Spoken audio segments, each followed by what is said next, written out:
complicated, you know, man. Like a dang Rubik's Cube, man. You like talking about that blue, red, man, then you get to one side and like messed up.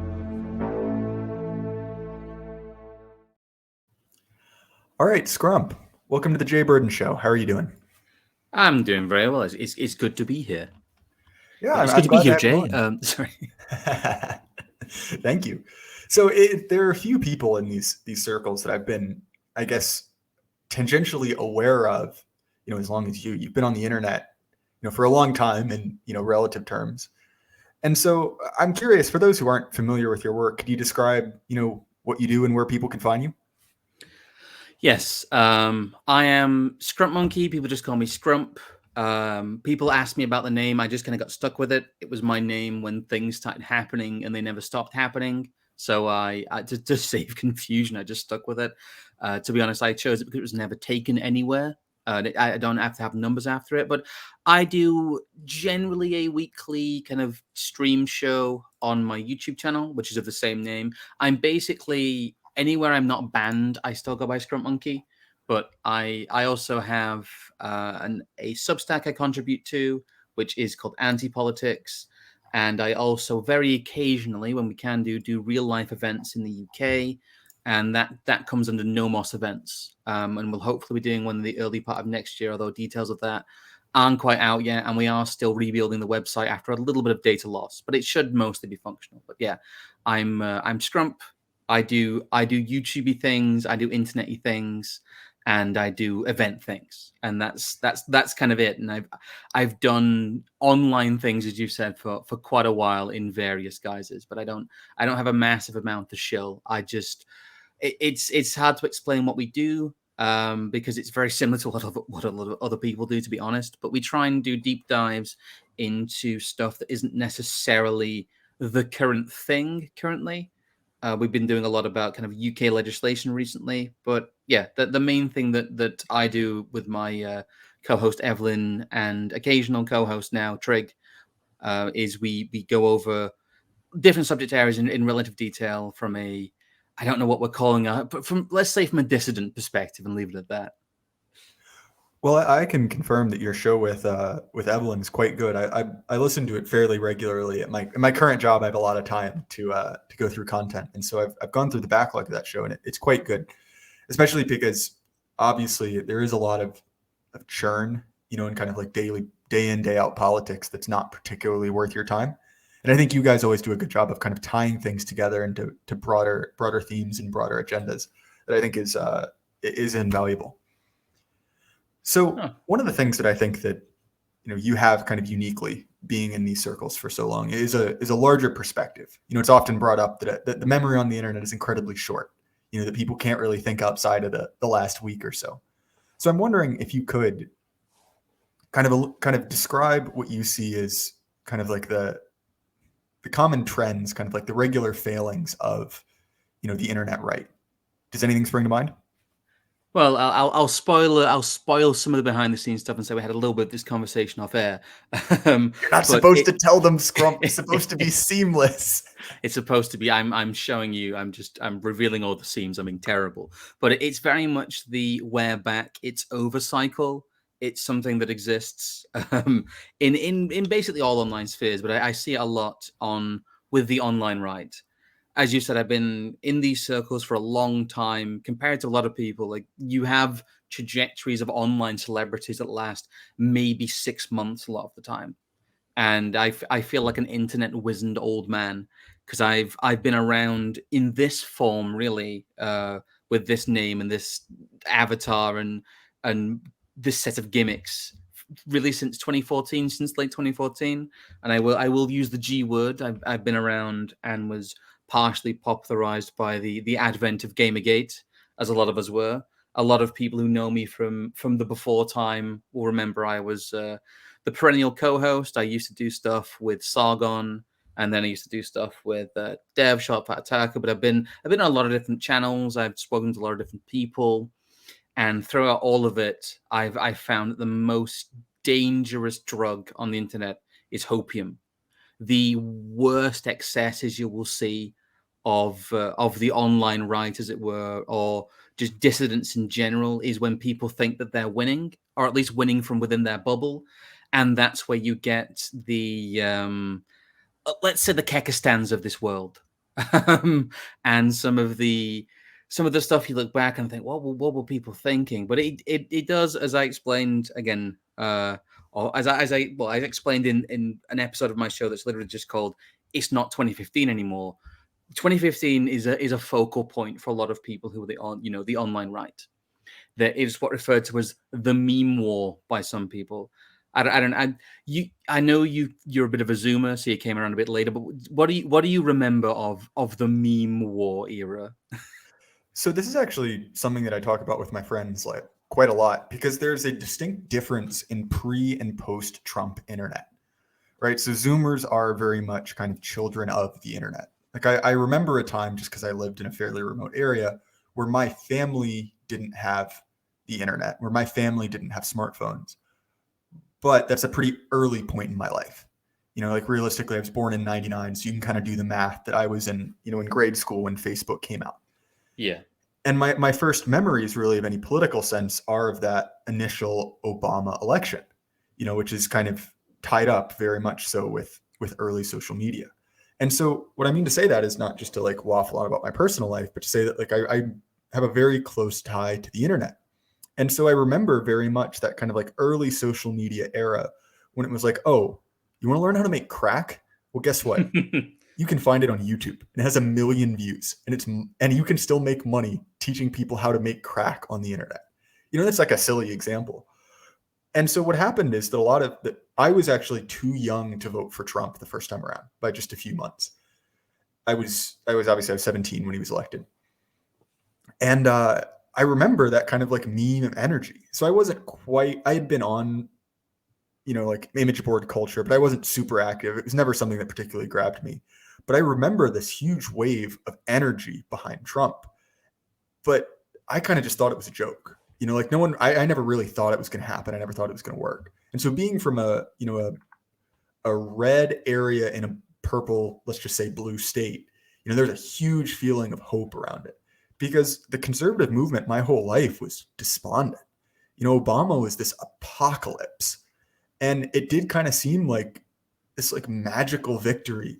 And there was this huge feeling, especially among people like myself who were, kind of involved in meme culture, kind of involved in the, like the huge amount of just like non-political support for Donald Trump, kind of felt like this was like a magical era. And then very quickly, the internet changed.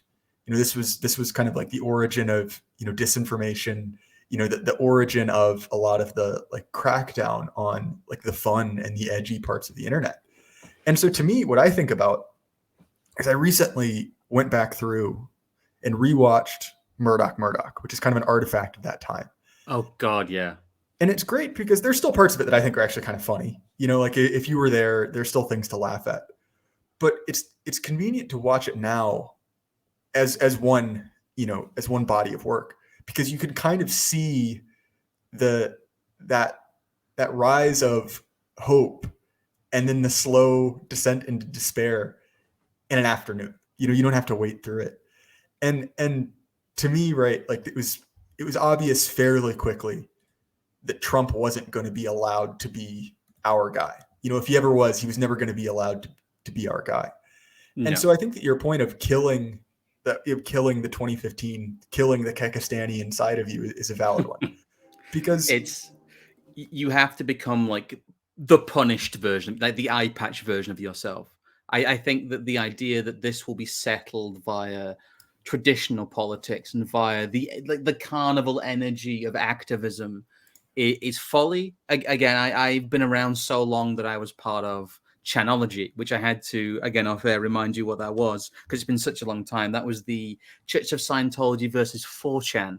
And I didn't do too much of the cringe stuff. I wasn't involved in the in-person protests, although I did witness part of one once, which was bizarre and surreal, just kind of by accident.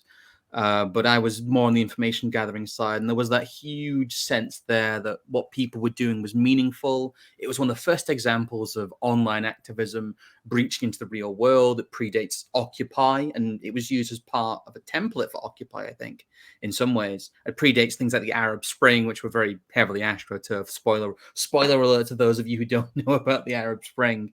If you don't, you should probably look that up. There's some good bits in Nemesis by C.A. Bond, if you can ever get your hands on that book, that deal with the Arab Spring. But it goes even further back than that, though. There's something I tend that sticks in my mind from my early reading. It's actually a quote from Fear and Loathing in Las Vegas about the 60s. And 2015 is kind of like our 60s. There was this idea that the world was going to change and we were on the forefront of it. The meme war was our Vietnam. God, it was. You know what? I will actually just read this verbatim because it fits so well. So it's no explanation, no mix of words or music or memories can touch the sense of knowing that you were there and alive in that corner of time in the world, whatever it meant. There was madness in any direction at any hour. You could strike sparks anywhere. There was a fantastic universal sense that whatever we were doing was right and that we were winning. And now, less than 5 years later, you can go up on a hill in Las Vegas and look west, and with the right kind of eyes, you can almost see the high water mark, that place where the wave finally broke and rolled back. That's what being on the internet during like the Brexit stuff in like the online right feels like. It feels like being in the 60s and then finding yourself in the 70s and watching people being beaten bloody by policemen, because that's kind of what the COVID stuff was. It's naive activism meets reality, and as soon as people get a whiff that they're able to get that sense of energy back, they go like whole hog into it. And as much as people call it blackpilling, I find it very frustrating. It really is this false kind of boomer truth, to quote the rug salesman himself, sense of there is activism, there is energy, and we can do this with our energy, with our spirit, as it were. In the hippie sense, that there is some of the hippie left in, as weird as it is to say, in the online right. And it's funny to think about that and read that from a book from the 70s talking about the 60s, but it's exactly the same thing in any movement that finds itself even briefly contemplating its own victory, in that when it doesn't happen, it becomes a disaster. So you have to control that impulse from within your bubble to think that you are in any way winning, and really keep in your mind the scope of the problem. Or otherwise, you're going to end up as the distant right version of a failed hippie, a failed seeker. Well, I think that there's actually an interesting parallel between what happened with Occupy and what happened with the Tea Party movement, because in both cases, you see this kind of like proto-populism, this kind of like trial run of, Sanders and Trump. And in the sense of the millennials who are all, kind of like rapidly supporting, Occupy, there's kind of an excuse of naivete. But to me, I get very frustrated when people on the nominal right adopt the mythology of their enemies. Except they imagine that, well, instead of having the sex, drug, and rock and roll of the 60s, well, we can have our own revolution, but it'll be a Tea Party revolution, the Ron Paul revolution. And in each of these cases, what they've essentially done is taken their enemy's frame and just coated it in a new coat of paint. And I can understand falling for that once or twice. But to me, and I've been thinking about this as we kind of come to the close of this year, like what is the theme of the year? And to me, one of the things is that, one, populism is dead and we're never going back to normal, right? We're not going to get out of this through an election. We're not going to get our guy in.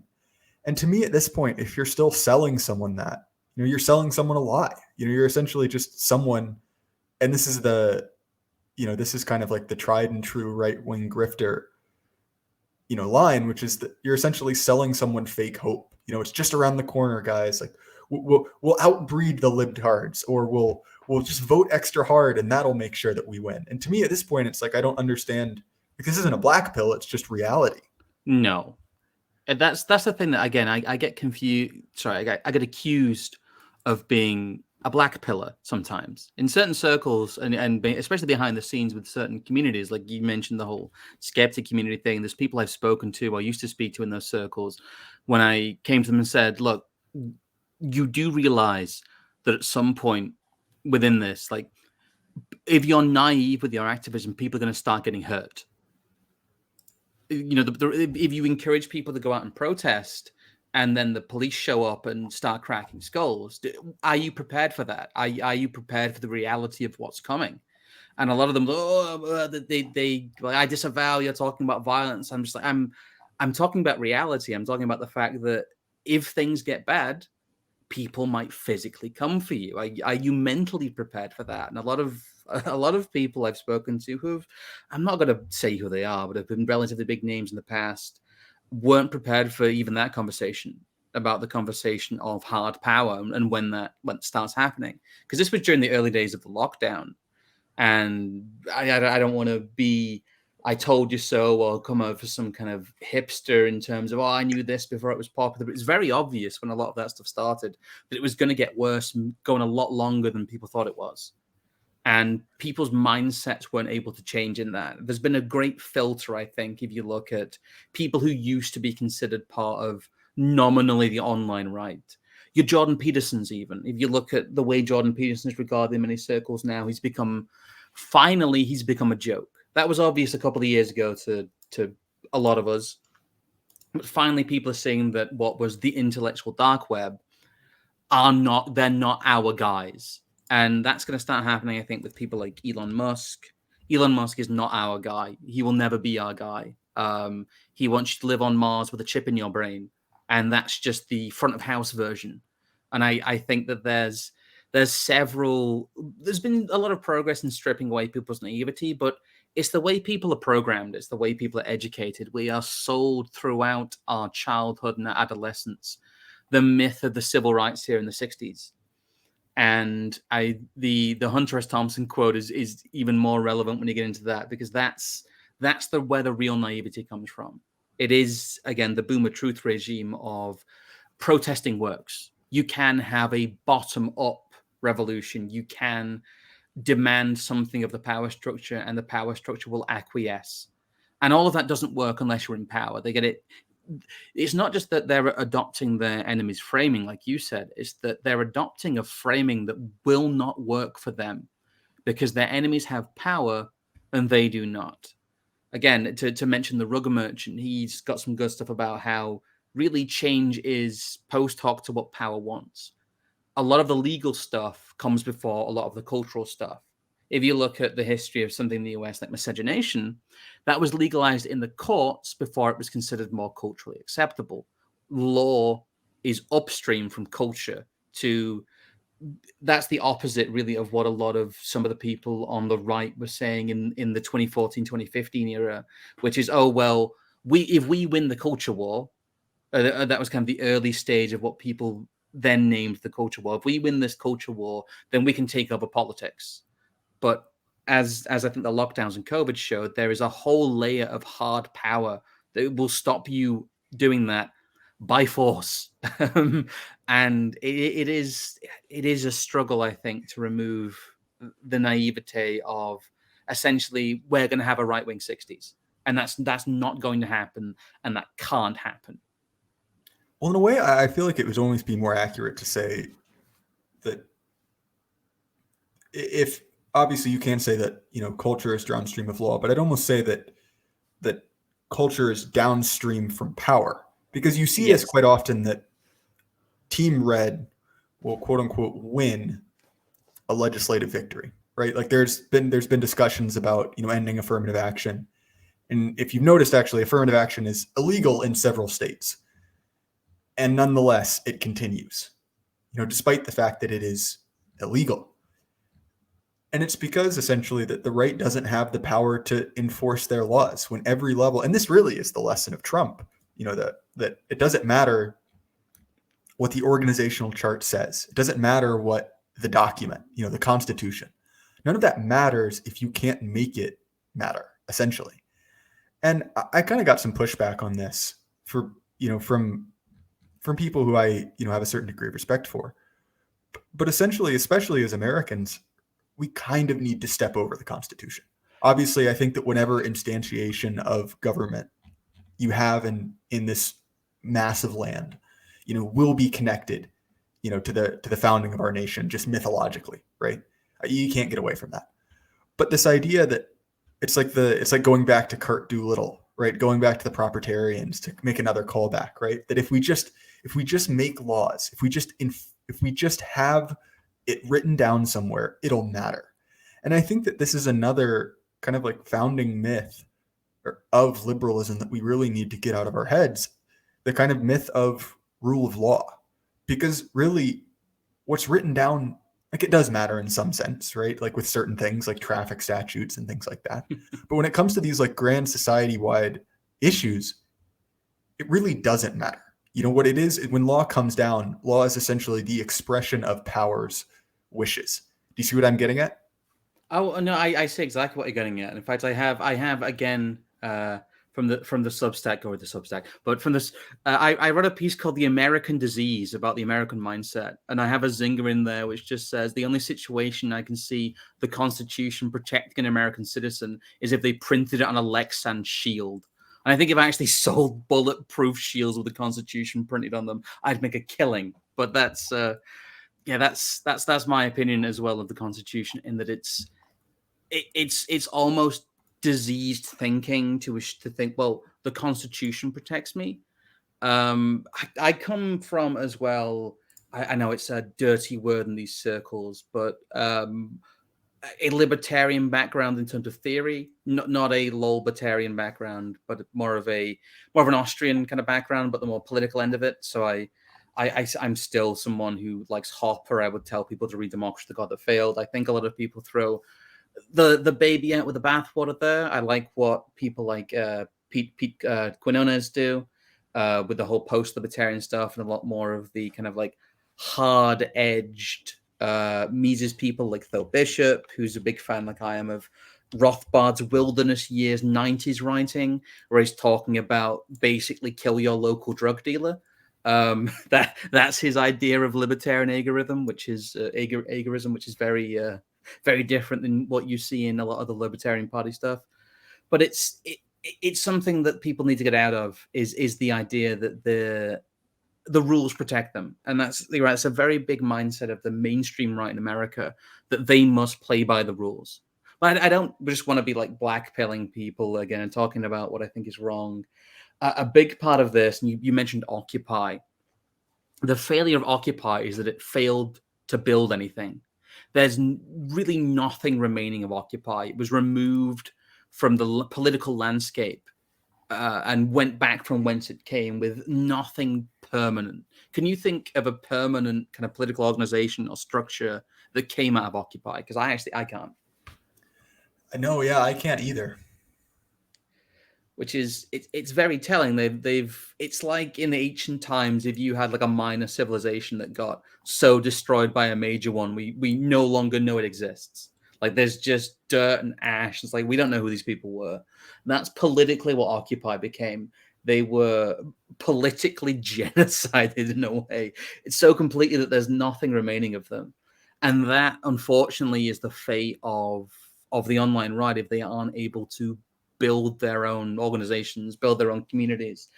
And that's really what I do now, is go around and kind of grab people and shake them in an online sense and be like, look, this needs to exist. It's in some way in the real world, not in like a Patriot Front marching around like complete LARPers and getting bungled back into our U-hauls by the FBI sense, but in a local community, know your neighbors, know who your nearest people are who believe the way you do, have a support network. Really basic stuff like that is what I've been trying to advocate for, especially when I do the real life event stuff, the No More stuff in the UK, is trying to get people to know each other. And the first step is to become a real community. That's why I like doing chats like this. That's why I like talking to a lot of different people in the community and spreading out. Again, that's why I try and avoid drama as much as possible. And I don't like the amount of sniping that's done. It's really a case of this needs to be, first and foremost, before it's anything, a real community. And that's what a lot of these other failed efforts didn't do. They thought they could succeed through their activism rather than taking the slow approach and thinking, hang on, if we turn ourselves into an immovable object, we turn ourselves into a permanent organization that has a much bigger time horizon, that's how you become politically unkillable, is that no matter what happens externally, you have your own internal life as a community, and you have your own internal ideas and you have your own internal dialogue, and you're able to maintain that despite the political weather outside. And that's really what a lot of these failed movements like the Tea Party didn't do. They didn't think about permanence. They only thought about immediate victory, and they assumed immediate victory was coming. And I think that is the big pitfall. Well, it brings up an important question, which is, what is the point of what you do on the internet? And if the point of what you do on the internet is to gather clout for yourself, you're in the wrong space. Like, there's an easier way to get clout than doing this. Is it to merely just interact with people on the internet because you enjoy it? All right, fair enough. Not particularly serious, but I guess I can't blame you, interacting with people you agree with. But to me, and I think that this is something that I resonate with in your work, is this idea that, like, well, you use the internet as a launching platform for something real, right? The point of the internet is not to just be on the internet forever. And to me, it very much reminds me of that, that meme of Gru, where he's got a clapboard behind him. And it's basically like step 1, ? Profit. It's kind of a ripoff of the old South Park joke. And you see this kind of like implicit premise, and it is, we will make memes, we will make a big group chat, ? Fourth Reich. Yeah. And that in between part, I don't mean to rain on that person's parade, is quite important, actually. There's a lot that needs to happen between, the beginning and end of that plan.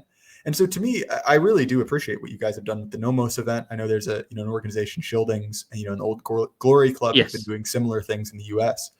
And actually, I will say, the reason I even have this channel, actually, is because of IRL stuff. Is I went basket weaving with Paul Fahrenheit, another Zoomer in our circles. And from that conversation, basically, this channel, this podcast was born.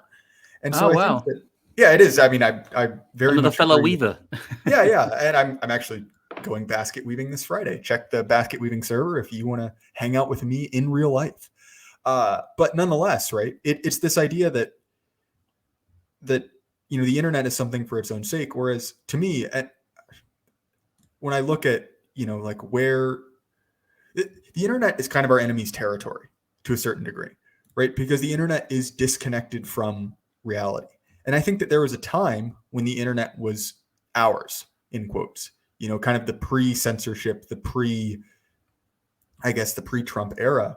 But now we win, as far as I see, when we interact with reality, because reality is on our side, and to me, kind of endlessly spinning our wheels and endlessly kind of just like spending our time in these online ghettos is completely counterproductive to any real world change. Well, at the inaugural Nomos event in Manchester, we were quite literally in a beer hall. We were giving right-wing speeches in a beer hall.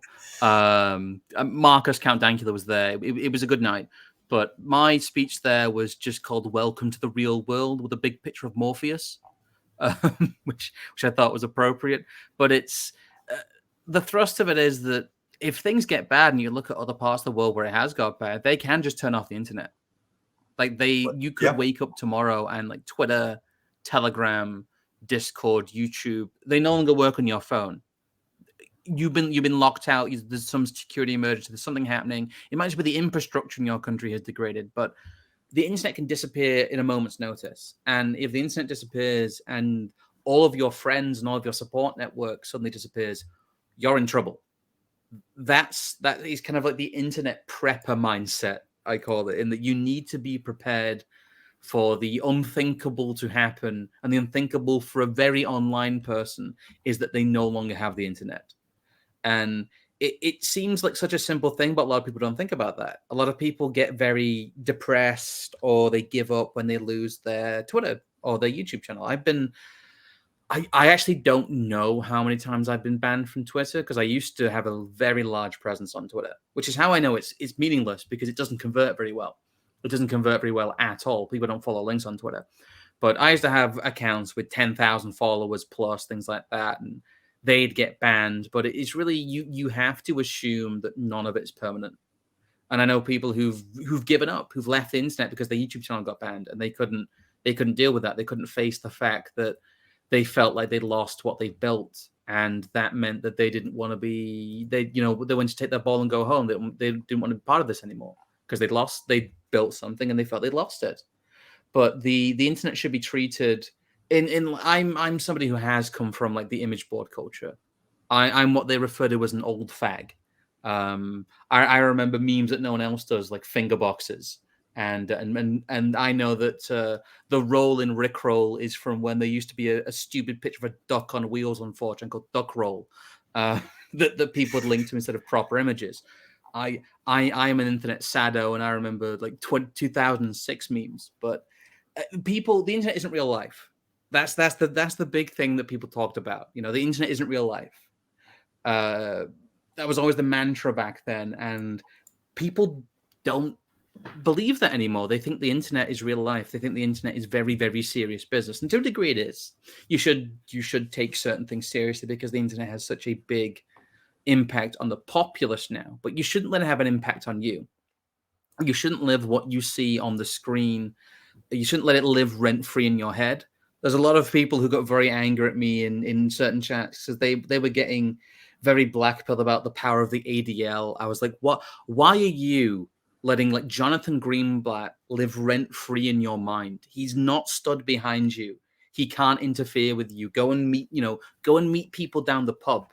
Go and shake some hands, make some non-PC jokes, and most people will laugh. It's not that degraded yet. And you're right, it's switched in that real life is now the territory of the dissident, and the internet is now hostile territory. And it's become a situation in which people can get stuck in these negative feedback loops where they can assume things are hopeless. And by you saying, we're not going to win by pure internet activism, they think you're saying we're not going to win, because they can't envision activism that's outside of the internet. But that's kind of by the by. I'm slightly repeating myself now, but I've been trying to, as much as possible, present more of a positive vision to people, because a lot of people, they're like, well, you're identifying the problems, but what is the solution? And a lot of people don't like hearing my solution, which is the fact that it's going to take a very, very long time to see any kind of change. They want an immediate solution, and that doesn't exist, unfortunately. And a lot of people, again, they can't handle there not being an immediate solution. And what I think being the solution is possibly even generational. It may be our children or grandchildren who see substantive change rather than us. But that's the size of the problem that I see and the scale of things. I find myself in agreement with you. And one of the other things that I think is a weakness of online discourse is people assume the line of reasoning that is they want to do this. They are making moves to do this. It's the same as they are going to succeed in this. Because there's kind of two trends running at the same time in opposite directions. And one of them is that the regime, through a variety of processes, bio-Leninism as well as others, is becoming full of incompetent people, people who are, social parasites, people who are not good at their job. Like find me a modern day Henry Kissinger. You can't. Say whatever you will about Henry Kissinger. He was a competent person. And on the other hand, there's kind of this desire to build this, hellish panopticon, this kind of like fusion of the security state, the biomedical apparatus, into one giant, inescapable cage. And to me, one of those is a very positive trend and the other one's very scary, but they kind of run counter to each other because, to be honest, you need competent people to run a hellish security state at all, right? Like there's just a lot of things to be managed. There's a lot of people to oppress, there's a lot of dastardly deeds to be done. And so I very much, I see what you mean. This is not necessarily a problem that can be solved now, one that can be solved within, even our lifetimes. But to view this as just kind of this like, oh, it's all hopeless, like the future of humanity, is a boot stamping on a human face forever. Like that seems to me, one, completely defeatist, but also just ahistorical, right? Like find me a regime that lasted forever. Find me especially one staffed by, just complete incompetence. But carry on, Scrump. Oh no, I was going to say that there is a white pill there, really, as well, in that as things are bad, but because things are bad, that means there's more to do. It's like having a large mess to mop up. Well, it's like it's easy to know where to start because it's everywhere. It's throw a dart, really. You can do good, and there's loads of areas you can do good. I identified some of the practical stuff. Like I said, during the latest speech for No Must London, it's just called Practical Dissent.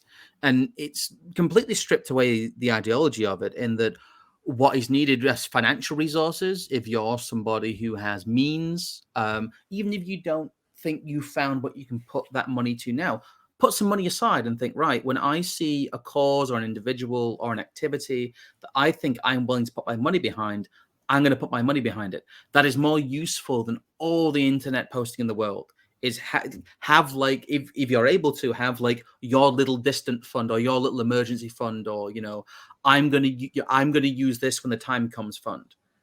Put some money aside. Or if you're somebody who's a legal person, offer legal help to people or point them in the direction where they can find legal help. That's one of the big areas that a lot of us have identified. I remember having a conversation with Millennial Woes about this because he was very, very adamant about that. And he's right that we don't have like a friendly class of lawyers. I know there's people at the Free Speech Union, even though they have some issues. There's a few scattered cases of, again, AA got good legal support.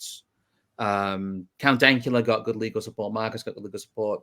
And a few other people have managed to have some legal victories, but there isn't like an inbuilt framework like a lot of leftist NGOs have. A lot of them are able to be so successful because they have so many lawyers behind them.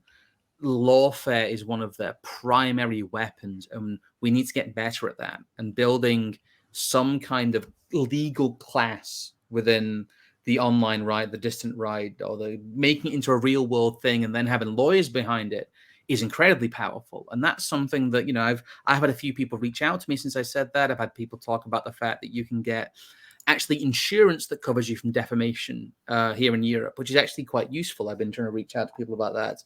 But there is a lot you can do, even just organizationally. You mentioned the basket weaving stuff. Find people locally who are already doing things. And if they don't look like feds, join with them. Do hobby stuff. Just do community building stuff. It's community organization, monetary resources, legal resources, and just competence in terms of like tech, alternate platforms. Your skill set can be useful, and there's so much that can be done because things are, like I said, things are so bad, but it's easy to find where a bad area is. Volunteer in your local area.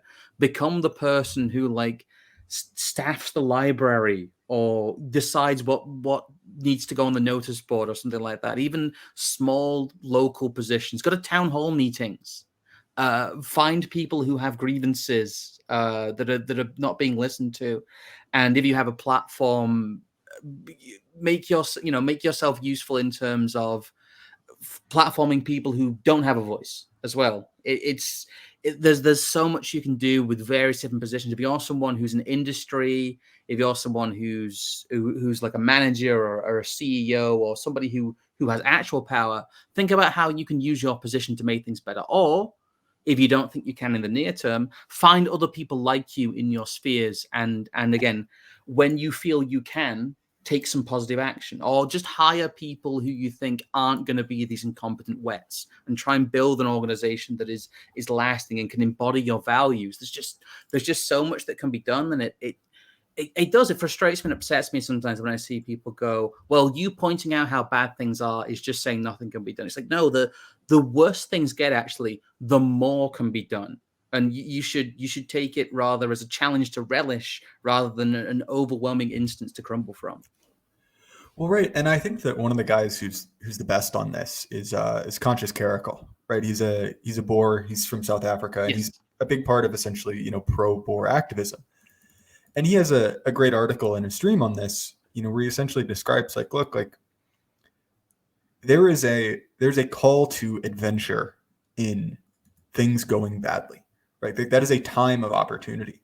And I think that so much of the malaise and so much of the discontent, really of the post, the post 9/11 world is essentially that there's really not a point to society anymore. Like if you asked someone like, well, okay, like, well, why do you do what you do?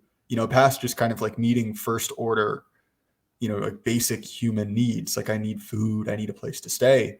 Like not a lot of people have a good option. And I think this is really where you see the rise of the need. Like, look, like people have always existed like that, but there is a, compelling argument. Yeah, I don't say I agree with it, but there's an argument some people find compelling of just drop out, like get your neat bucks, eat your tendies and, spend all day, jerking off, playing, Genshin Impact and doing whatever else, greasy neats do. Because it really is hard to say, well, like, why does that matter? And to me, right, like the idea that like, okay, well, you're striving for something bigger than yourself. You're striving against something powerful and against something evil. Like that's a hell of a reason to get out of bed in the morning. And obviously, like, look, like I'm not necessarily saying like, if you do this, you will be repaid. You probably won't be.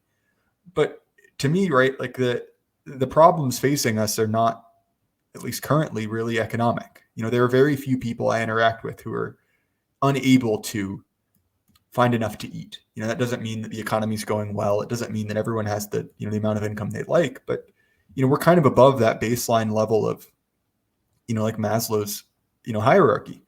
But there does come to a point where it's like, well, I think that there really is, and this is, despite the, the IDW, cringe lords, they had a point that there really is a crisis of meaning in the West. And I think that part of the reason that the West has lost its kind of confident standing is that there is no real good answer to, well, why do we exist as a civilization?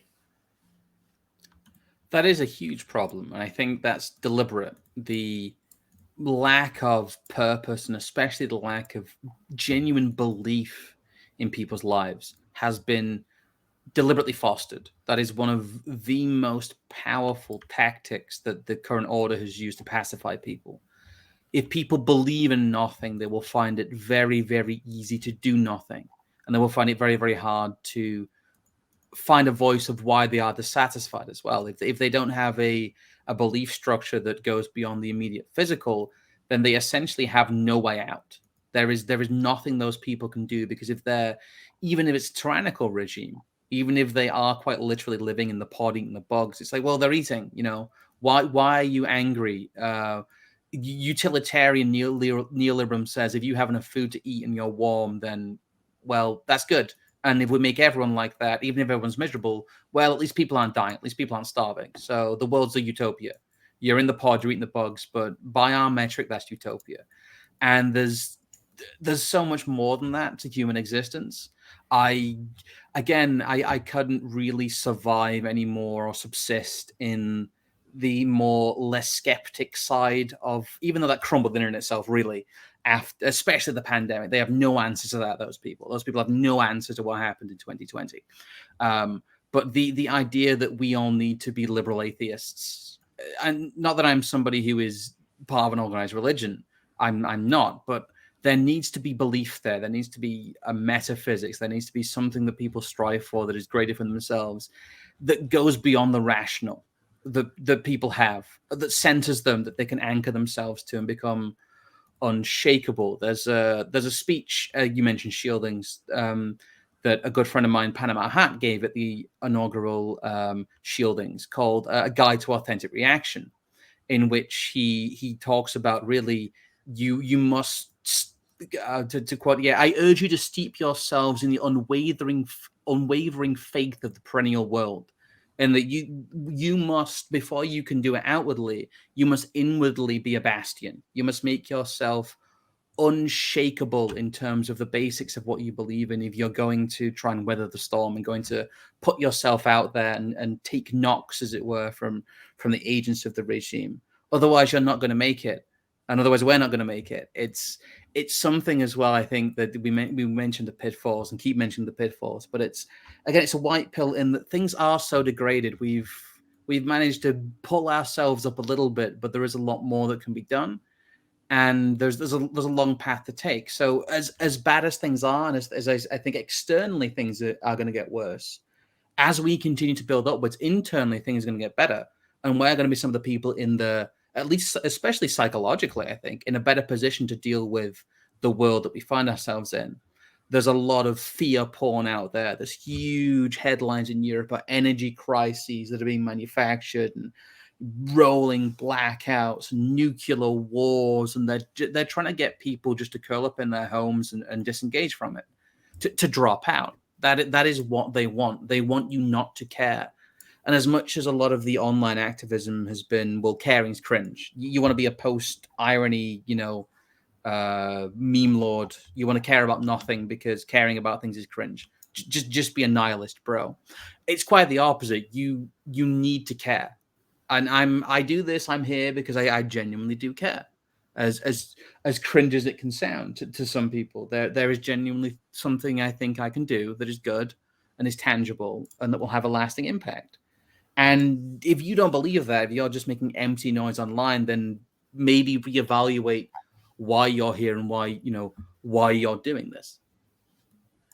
Well, and I think that one of the real advantages that we have on the right, and I don't include the David Frenches of the world in this at all, the true right, is that we actually believe something. And we really, truly believe it. To me, at this point, I think that the back of progressivism as a religion has been broken. I mean, there are still people who will whip themselves up into frenzies, over current issue, over, whatever the current thing is.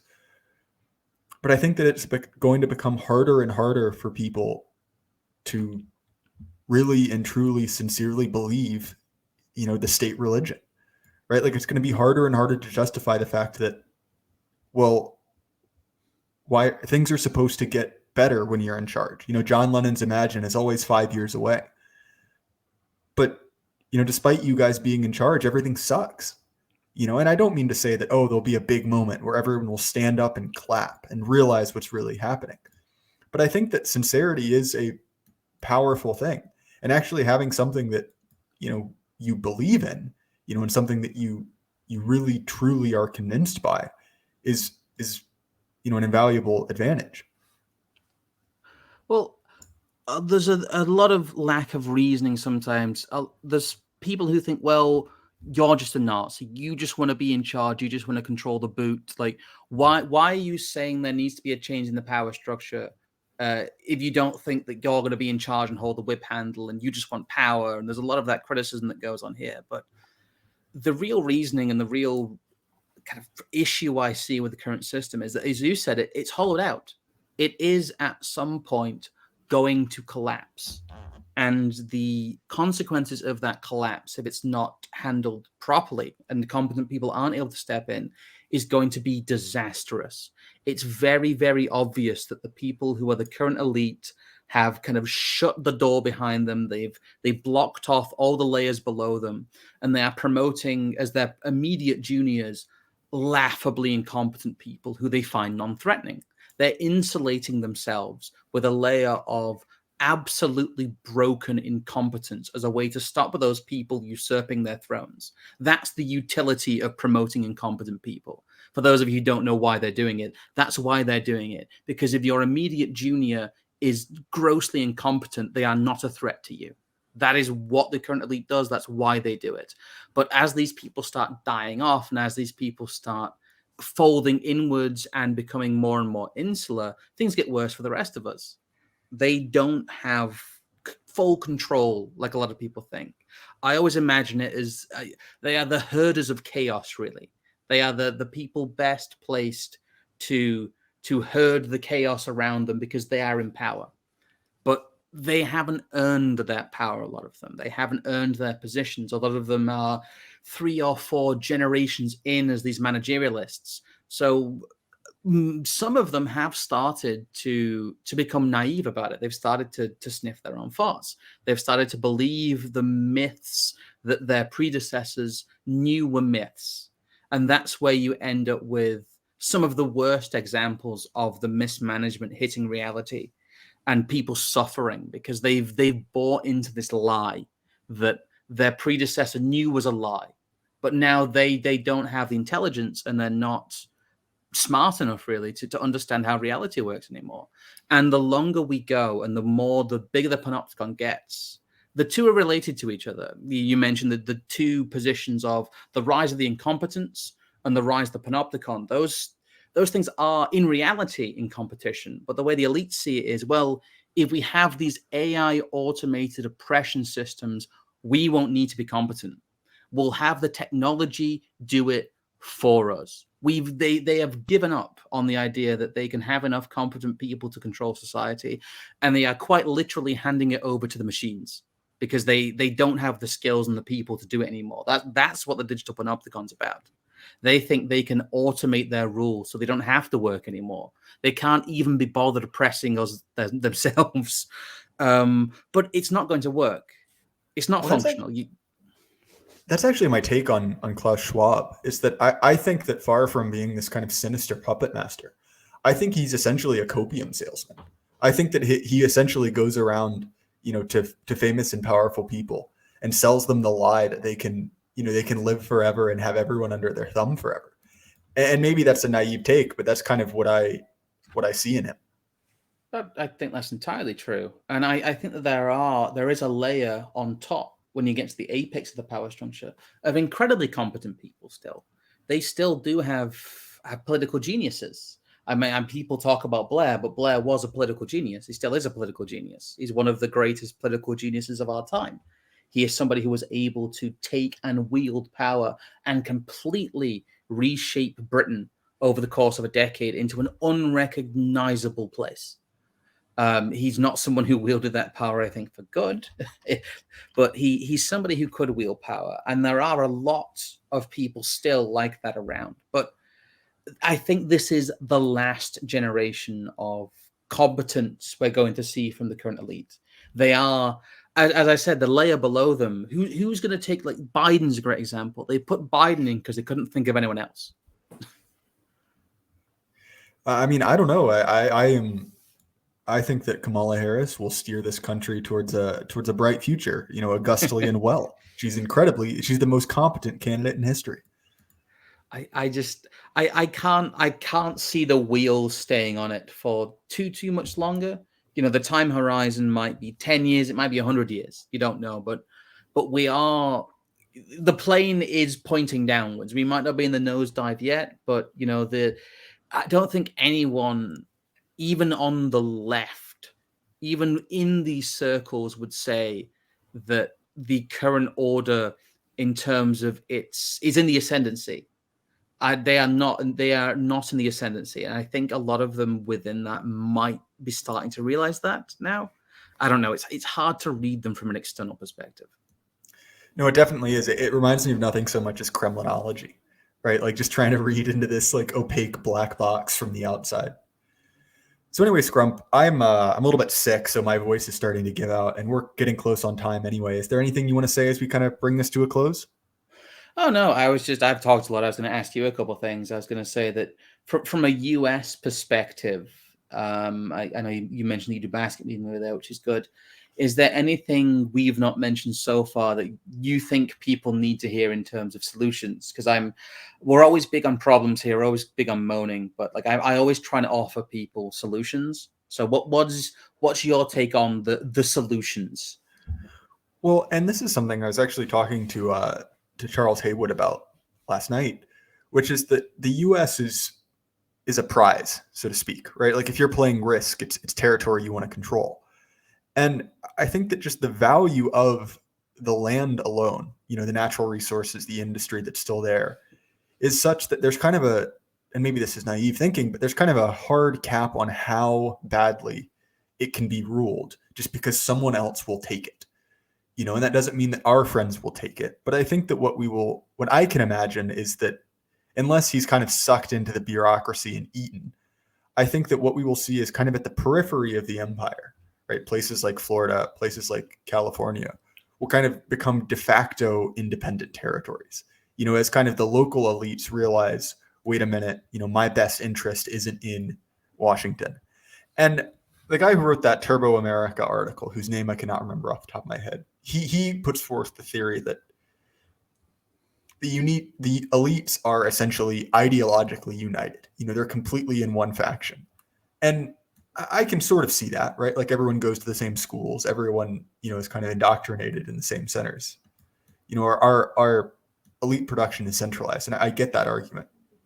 But to me, I think that just knowing human nature, there will be Machiavellians, and look, fair enough. Maybe the new Machiavellians, maybe they still kneel towards DC, make their platitudes about, diversity, this and rainbow draped that. But I think that the idea that we will have, federal goons running around, through a major economic event, or through kind of a major political disintegration, I think that that's kind of naive thinking. And so I hope at least that we will see kind of the chickens come home to roost, and the ability of, our kind of like decadent ruling class to continue to enforce their will decrease.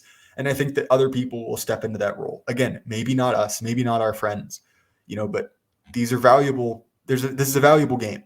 People want to win. And so who knows? I don't really have a strong hope. I think that even if Peter Thiel is not the guy to do it, I think that we see that there is an elite interest in countering some of this. I'm again not saying this even happens electorally, but I think that we're starting to see the stirring of, an elite counter movement. Does that answer your question? Oh yeah, no, it does. I'm just thinking it's something I think about as well, and that someone will have to break cover at some point. But to round out in terms of shilling, I'll repeat my shillings. I'm Scrumpmonkey on YouTube. We do a weekly stream, usually on Mondays, although we try to stream on Thursdays as well. When we can. Antipolitics.substack.com is where you can find the writing. No Moss Events is our events. That's nomossevents.co.uk. If you're in the UK, we try to do those twice a year, but we might be doing some smaller ones. I will shill as well for the basket weavers. I know there's the US basket weavers and the UK basket weavers, but if you can find your local chapter, I'm sure you can provide some links to them down below, Jay, as well. And yeah, just I will tell people, just gather together, drink together, break bread, be a community. It's a bit of a in between all the this is how bad things are stuff. That's always going to be my main message, I think, for at least the next little while is the community building stuff. Yeah, I will continuously shill people getting to know each other and becoming friends. It's a good thing to do. And there are a lot of people in this circle who have connected together in a very positive way through this. And that is the most heartening thing to see, is when it becomes a real community. Above everything else, that is what people need in these challenging times, in these unprecedented times, as all the newspapers said. That's really all I have to show. Well, great. Thank you so much. I appreciate your time. As far as my stuff, obviously, guys, you can find this show on YouTube. It's also available as an audio-only show on Apple, Spotify, anywhere you listen to podcasts. And I have a little bit of a scheme worked out where essentially the most recent 10 episodes are free as audio-only versions. But if you want the audio files of my backlog, you're going to have to kick a little bit of money my way. You can either use my Subscribestar or just directly through Substack. And either way, you'll go to the same place. And that's not a huge thing. I realize it's not the biggest, source of utility for you guys, but it's a little bit of something, and it does, help kind of grease the wheels here, keep the show moving forward. And obviously, I appreciate the people who have decided to contribute. No more episodes this week for me, guys, but you should see some more next week. We've been making a lot of progress. The channel's been growing, and I really do appreciate it. And remember, guys, keep your head up. The lie can't last forever. Good night.